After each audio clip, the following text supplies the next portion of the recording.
written on the 23rd of February 1894 by Sir Melville Macnaghten, the Assistant Commissioner of the London Metropolitan Police.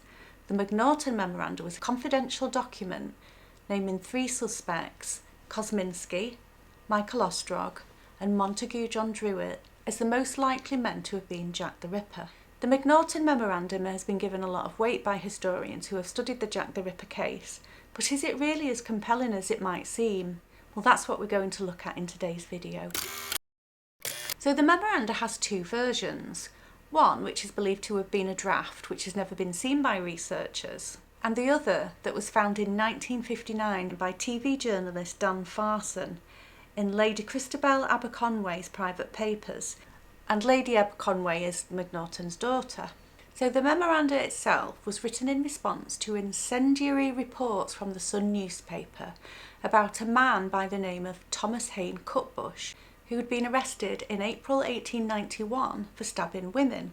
And these reports went on to say that Cutbush was actually Jack the Ripper, and that police had known the identity of Jack the Ripper, i.e. Cutbush, and had done nothing all along, which had led to the loss of more lives. So it seems that Macnaghten wanted to distance the Whitechapel murders from the recent case of Cutbush, and the memorandum was the document to do this.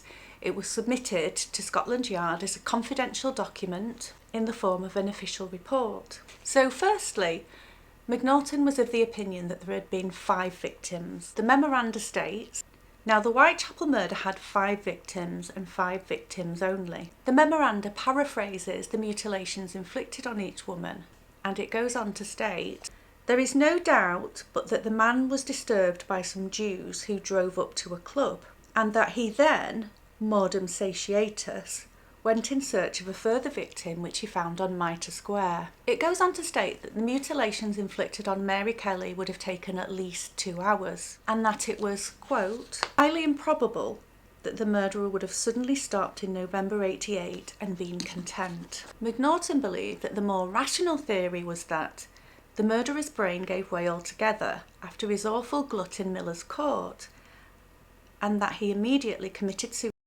or, as a possible alternative, was found to be so hopelessly mad by his relations that he was then confined in some asylum.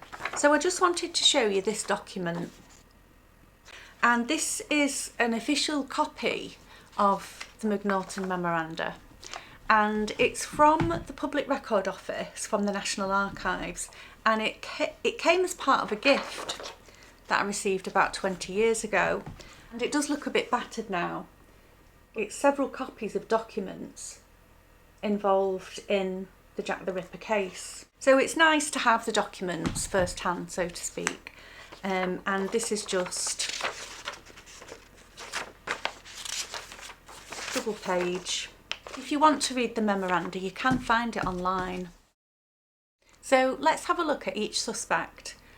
And what in particular was it about them that made Sir Melville Macnaghten believe that they could have been Jack the Ripper? So the first name is that of Kosminski. Now it only says Kosminski, it doesn't give a first name. Macnaghten describes Kosminski as a Polish Jew resident in Whitechapel who became insane owing to many years of indulgence in solitary vices. And you can imagine what he was referring to by solitary vices. He also claimed that Kosminski had a great hatred of women, particularly of the class, and had strong homicidal tendencies, and that he was removed to an insane asylum in March 1889. Macnaghten stated that there were many circumstances with this man who made him a strong suspect, though he didn't go on to elaborate what these circumstances were. He also named Michael Ostrog. Michael Ostrog is described in the memoranda as a Russian doctor and convict who was subsequently detained in a lunatic asylum as a homicidal maniac. He went on to state that Ostrog's antecedents were of the worst possible type, and that his whereabouts at the time of the crimes could never be ascertained. Finally, Montague John Druitt, and he described Druitt as a doctor who came from a good family. He said that he disappeared around the time of Mary Jane Kelly's murder, and that his body was found on the 31st of December 1888, about 7 weeks later. He claims Druitt was sexually insane, and that he had private information that led him to believe that his own family believed him to be the Ripper. So I can see why this document has been so compelling to so many people. Macnaghten was very senior in the police department, and that gives him authority on the case, and it perhaps also made him privy to information that wasn't made public. He does a good job of making his suspects sound convincing, but there are issues. First of all, the reference to the Whitechapel murders in talking about the canonical victims is confusing but not necessarily problematic, and that's because at the time the murders were referred to as the Whitechapel murders. It was only many years later, in fact in the 80s, when Martin Fido coined the term the canonical five, that those 5 women became known as such. So what are the actual issues? Well, Sir Melville Macnaghten wrote the memoranda in February 1894, over 5 years after the final victim, Mary Jane Kelly, was killed. Not from the files, but from memory. Furthermore, Macnaghten hadn't been a member of the police force in 1888, and so he had had no part in the investigations into the murders of the canonical five. He joined in 1889, and although he did have some involvement in the investigation of the Whitechapel murders, that is, those coming after Mary Jane Kelly, he himself is of the opinion that those murders weren't committed by Jack the Ripper. Recollections change over time. Even days after some of the murders, some of the witnesses changed the stories. And you have to wonder where he got his information, if not from the case files. Perhaps second-hand information passed down by police, or just general information that was around at the time of the murders from newspaper reports. Second-hand information passed down from those who were involved in the investigations. But let's have a look at the suspects themselves and see what the issues are there. So first of all, Montague Druitt. Well, straight off, Montague Druitt wasn't a doctor, as claimed in the memoranda. He was actually a barrister. So here in Britain, a barrister is a type of lawyer, and it's the type of lawyer who would go in front of the judge and put forward a case for one of the parties involved. So that doesn't seem quite so compelling, does it? And he never goes into the information that he claims to have been privy to from his family. And I think he probably should have, given that he was formally putting forward Druitt as a suspect to Scotland Yard and what the crimes entailed. I'm not saying that it's impossible that he was Jack the Ripper. There's no way I could possibly know that. But equally, any man alive in London at the time could have been Jack the Ripper. And this to me smacks like a bit of a smear, with nothing really to back it up. Montague Druitt was born on the 15th of October 1857 to an upper middle class family. He was the third of 7 children to William, a doctor, and Anne, in Winbourne Minster, Dorset. Now the fact that his father was a doctor may be partly where this incorrect information came from. Obviously, surgical skill isn't inherited, though I suppose it's possible that he may have witnessed some procedures and he might have had access to some medical books, enough to give him an idea of what was where. If he was interested, I don't know, I'm thinking aloud. So Druitt won a scholarship to Winchester College when he was 13. He excelled in both academics and at sport, notably cricket. He then won a scholarship to New College, Oxford, and he graduated with a Bachelor of Arts degree in the Classics in 1880. Following his graduation, he took a position as an assistant schoolmaster at George Valentine's boarding school for boys in Blackheath while he studied law. And in 1882, he was admitted to the Inner Temple. He was called to the bar, which means that he was now a fully qualified barrister. Almost 3 years later, in 1885, he rented barristers' chambers at 9 King's Bench Walk, which is a set of chambers still active today. On Friday the 30th of November 1888, Druitt was dismissed from his position at the boys' school, and he disappeared in early December. On the 31st of December 1888, his body was found floating in the River Thames near Chiswick. His body had been in the water for approximately a month, weighted down by stones in his pockets. Now it's been suggested that Druitt was a homosexual, which would have been illegal at the time, and it's also been suggested that there may have been some issues with some of the boys at the school, and this is what had led to his dismissal. And there are theories that this secret having been exposed, or a blackmailer threatening to expose them, is what caused him to end his life. Now there's no evidence to suggest that he was homosexual, and by today's standards, who cares, right? But as I mentioned before, it was illegal back then, and it's something that he could have been criminally prosecuted for. There's also no evidence that there were any issues with any of the boys at the school, and again, this is just theory. It is noted, however, that Druitt's mother Anne suffered from a hereditary psychiatric illness, and that she had been institutionalised in July 1888, and that she would go on to die in this institution in Chiswick in 1890. It's also noted that his maternal grandmother had taken her own life, that an aunt had tried to, and that later in life his sister also ended her life. There was also a note found in Druitt's room by his brother which read, "Since Friday I felt that I was going to be like mother, and the best thing for me was to die." That sounds just really sad to me. The inquest into his death took place on the 2nd of January 1889, and it concluded that he had taken his own life by drowning whilst in an unsound state of mind, and he was buried the following day.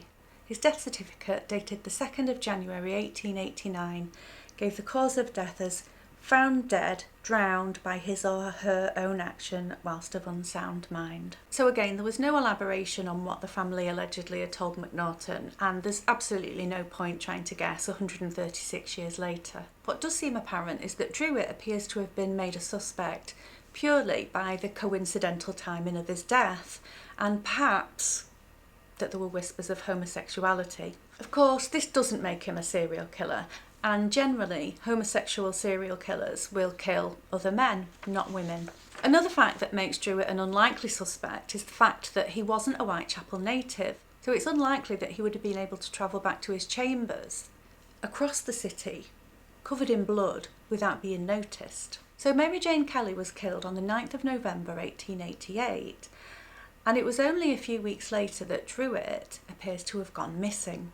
And there were rumours at the time that Jack the Ripper had been found drowned in the Thames. In February 1891, Henry Farr Harkson, a Member of Parliament, announced that Jack the Ripper was the son of a surgeon who had taken his own life on the night of the last murder, though he did not give his name. Well, that couldn't have been Druitt anyway, would it? Because he was given notice to quit several weeks after that, on the 30th of November. English writer George Robert Sims later stated in his memoirs that Jack the Ripper's body was found in the Thames after being there for a month. Sir John Moylan, Assistant Under Secretary of the Home Office, stated that the Ripper escaped justice by committing suicide at the end of 1888. Sir Basil Thompson, Assistant Commissioner of the CID, in 1913 said that the Ripper was an insane Russian doctor who escaped arrest by committing suicide in the Thames at the end of 1888. So some of these statements were made at the time, some were made many years later, but it seems to be that all of these people had this belief about the drowning in the Thames, and I think that's possibly where Montague Druitt has come to be named by Macnaghten in the memoranda. In fact, Inspector Frederick Aberline, who was the investigative officer, dismissed the claims of Druitt being the Ripper as mere coincidence. And finally, there are alibis for Druitt at the time of the murders. On the 1st of September, the day of Polly Nicholls' murder, he was in Dorset playing cricket. On the day of Annie Chapman's murder, he was in Blackheath. And the day after the murders of Elizabeth Stride and Catherine Eddowes, he was in the West Country appearing for a client in court. And there are also alibis for the Whitechapel murders committed before his death. There's absolutely no doubt that Michael Ostrog was a criminal. Born in Russia in 1833, he had quite the record for fraud. But was he Jack the Ripper? So there's very little information about Michael Ostrog's early years, but at some point in time he immigrated to England. Now there are stories of him being a surgeon in the Russian Navy, but it appears that these were simply just stories that he himself told. So as I said, he did have quite the criminal record, but not what you would expect for Jack the Ripper. So I'll just read this out. December 1863, arrested and sentenced to 10 months after a robbery at the University of Oxford. 1864, imprisoned again, this time for 8 months for fraud. 1866, 7 years for a series of robberies from a jewellery shop in Kent. He was released in 1873, but apparently couldn't help himself because he was arrested again the following year. And during this robbery, he tried to resist arrest and shot at a police officer. And for this, he was sentenced to another 10 years and released in 1883. In 1887, he stole a cricket trophy, and for this he received 6 months, which seems a bit much. He was released in March 1888. In September 1888, he was noted to be in Paris because he was investigated following yet another robbery and sentenced to prison, which is where he was at the time of the murders. He returned to England in 1891 and he was then committed to an asylum. After this, there are various records showing him in and out of prison until 1904, and it's likely that at this time he probably died. Now, it seems to me that Macnaghten was influenced by rumours of doctors and drownings, and there was that one comment, wasn't there, about the Russian doctor? And this is likely why he put Michael Ostrog forward as a suspect, because Ostrog regularly told people that he was a surgeon in the Russian Navy. And Macnaghten was quite honest when he said he didn't know the whereabouts of Ostrog at the time of the murders, although I think with a bit of digging he probably could have found out. But remember, the memoranda was written from memory, 5 or 6 years after the crimes. Could Michael Ostrog have been Jack the Ripper? Well, yeah, he could, but I think it's unlikely. Criminal fraudster, absolutely. And although he was reported as trying to fire a gun at a policeman in 1874 whilst resisting arrest, there's absolutely no evidence to show that, other than that, he was a violent offender. And again, at the time of the murders, he was imprisoned in France. Although referred to in the memoranda only as Kosminski, it's believed that the Kosminski in question was a man by the name of Aaron Kosminski, who's been a Jack the Ripper suspect for many years now. And Aaron Kosminski has actually been implicated recently, as of 2024, following DNA evidence retrieved from the shawl of Catherine Eddowes. Although I get the general gist of how that goes, I haven't done any detailed research into this yet, and it probably is something that I'll look into doing a video on in the future. But for now, we're just going to look at the contemporaneous evidence against Kosminski. So Kosminski was born Aaron Maud Kurt Kosminski on the 11th of September 1865 in Klodowa, Poland. He was the son of Abraham, who was a tailor, and Golda. He was Jewish and immigrated to England sometime in the early 1880s with the rest of his family, apart from his dad, who stayed behind. In Whitechapel, Kosminski became a barber, although it doesn't appear that he was gainfully employed, working infrequently and likely relying on his family for support. On the 12th of July 1890, Aaron Kosminski was placed in the Mile End workhouse by his brother Wolfe, and this was because Wolfe believed him to be mentally ill, although he was released 3 days later. Aaron Kosminski had suffered from mental illness since about 1885. He heard things and he was afraid of being fed by other people, instead choosing to pick up food from the floor that had been thrown away as waste. It was said that he didn't wash or bathe, which is saying a lot really, because nobody really bathed regularly back then, so he really mustn't have. On the 4th of February 1891, he was brought back to the workhouse, but from there he was transferred to the Colney Hatch Lunatic Asylum 3 days later for threatening his sister with a knife. He was then transferred to the Leavesden Asylum on the 19th of April 1894. Now, this fear of eating remained with him because he remained emaciated for many years, and in February 1919 it was recorded that he weighed only 96 pounds, and unsurprisingly he died the following month in March 1919. Macnaghten really didn't like people with a mental illness, did he? Now, I'm by no means an expert, but it seems to me that the extent of his mental illness was quite extreme and very sad, and I think it would be apparent to most people that he came across.